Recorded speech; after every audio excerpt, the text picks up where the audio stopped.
Hi friends, இப்போ மகாநதி பார்க்க போகிறோம். மகாநதியில் நம்ம நிவீன காருக்குள்ளே உட்கார வச்சுட்டு அதுக்கப்புறம் சரிப்பா நன்றிப்பா, இதுக்கப்புறம் என் தங்கச்சி ஒன்று நம்பி அனுப்புகிறேன்ப்பா, அந்த பத்திரமா பார்த்துக்கோப்பான்றாங்க. கொலகாண்டில் இருக்கேன், கண்ணு முன்னாடி நிற்காத, ஓடி போயிடு அப்படின்னு சொல்லிட்டு டைலாக் அடிக்கிறாரு.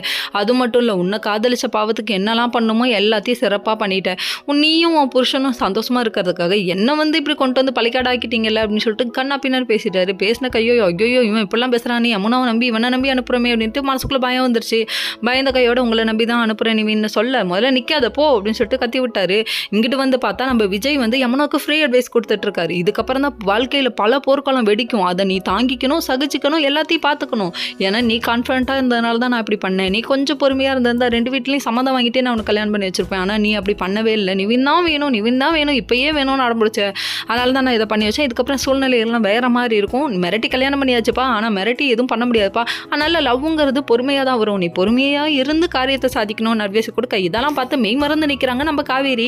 அடடே நம்ம புருஷனா இது இப்படி ஒரு அட்வைஸ் எல்லாம் கொடுக்குறாருன்னு சொல்லிட்டு ஆச்சரியக்குறி போட்டாங்க. சரி வாக்கா அப்படின்னு சொல்லிட்டு, சாரிக்கா என்ன நீ இப்படி உன்னை நான் தப்பாக புரிஞ்சுக்கிட்டேன் அப்படி இப்படின்னு சொல்லிட்டு யமுனா காவேரி கிட்ட சாரி கேட்குறாங்க.